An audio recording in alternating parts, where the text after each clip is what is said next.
राऊतांची निर्दोष मुक्तता, सत्र न्यायालयाचा निकाल. मीरा भाईंदर शौचालय घोटाळ्याबाबत राऊतांनी मेधा सोमय्या यांच्यावर आरोप केले होते.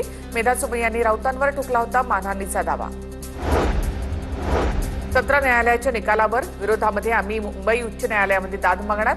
आम्हाला अजून सत्र न्यायालयाच्या निकालाची प्रत मिळाली नाही. राऊतांच्या निर्दोष मुक्ततेवर किरीट सोमय्या यांची प्रतिक्रिया. राज्यसभेच्या निवडणुकीमध्ये महाराष्ट्रामधून काँग्रेसला संधी मिळावी अशी आमची इच्छा. राज्यसभेच्या जागेवर अजूनही चर्चा सुरू. पक्ष म्हणून आम्ही आमची भूमिका स्पष्टपणे मांडली. राज्यसभेच्या जागेसंदर्भात विजय वडेट्टीवार यांची प्रतिक्रिया. सुप्रीम कोर्टाने सुद्धा वाल्मिक कराडचा जामीन अर्ज फेटाळला. वाल्मिक कराड संतोष देशमुख हत्या प्रकरणातील मुख्य सूत्रधार. हायकोर्टाने जामीन अर्ज फेटाळल्यानंतर कराडची सुप्रीम कोर्टामध्ये धाव. मालेगाव महापालिकेमधील नमाज पठण प्रकरणामध्ये 7 जणांच्या विरुद्ध गुन्हा. पोलिसांकडून 7 जणांच्या विरुद्ध विविध कलमांतर्गत गुन्हा दाखल केला. मालेगाव मनपाच्या विद्युत विभागामध्ये काही जणांनी नमाज पठण केलं होतं. याचा व्हिडिओ सोशल मीडियावर व्हायरल झाला होता. चंद्रपूरमध्ये आंतरजातीय विवाह केल्यामुळे सामाजिक बहिष्कार टाकल्याचा आरोप. 2023च्या मे महिन्यामध्ये दाम्पत्याचा विवाह झाला होता. लग्नानंतर गावातील लोकांनी आर्थिक आणि सामाजिक बहिष्कार टाकला. कुटुंबियांनी भडकवल्यामुळे गावकऱ्यांनी बहिष्कार टाकल्याचा आरोप.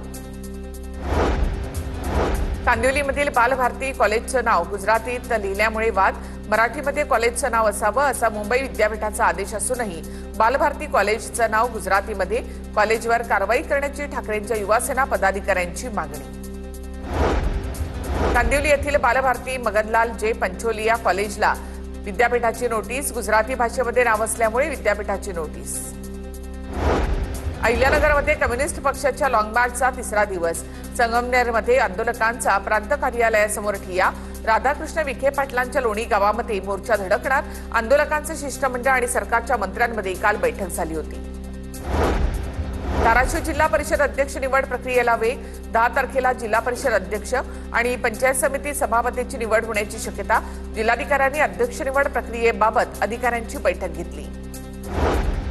चंद्रपूरच्या वरोरामध्ये स्वयंघोषित पंतप्रधानांचा प्रकार उघडकीस.